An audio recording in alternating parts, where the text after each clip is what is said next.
Hey guys, it's Evans with Buds here. We get a lot of questions about transmission flushes, and we're gonna go check one out right now. Hey Dad, Hey, what's up? can you tell us a little bit about transmission flushes? Yeah, we're doing one right now, actually. Look, a lot of people ask us because they hear there's a lot of bad information on the web about transmission flushes. And I think a lot of that stems from manufacturers because they don't want you to do them anymore because it makes your transmission last longer. But let me explain something to you about transmission flush. A transmission flush, you don't go into the transmission like with a pressure spray and flush it out.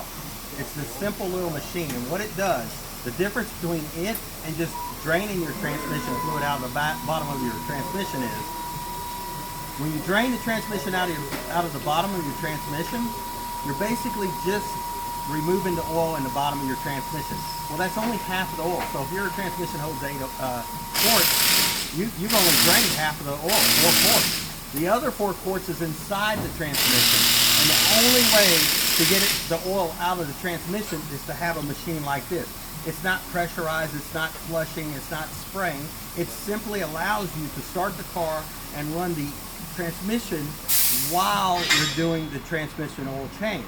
And so what that does is it circulates the transmission, and you can hear right now the engine's running, and that's what it's doing. It's allowing the transmission to circulate the oil. So we're not just changing the 4 quarts out of the bottom of the transmission. We're actually changing all the oil.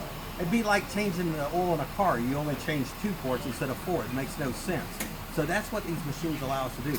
They're not flushing. They're not destroying the transmission. Nothing like that, what you see on web. They're actually just changing all the fluid. And you have to have one of these machines to do it.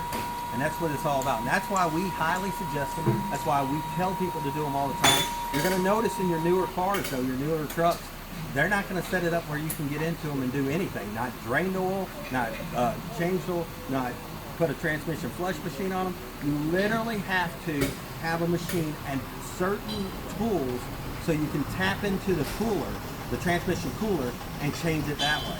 It's it's the world we live in today. Manufacturers are in the business of selling you a new car, not making your car last forever. And I promise you, cars built 10 years ago are in a different class than cars being built in the last 5 years. Make sure you change the transmission fluid, make sure you change the oil, and do all your other maintenance if you want that car to last past 100,000, or you're going to have some major problems. Y'all come see us at Buds.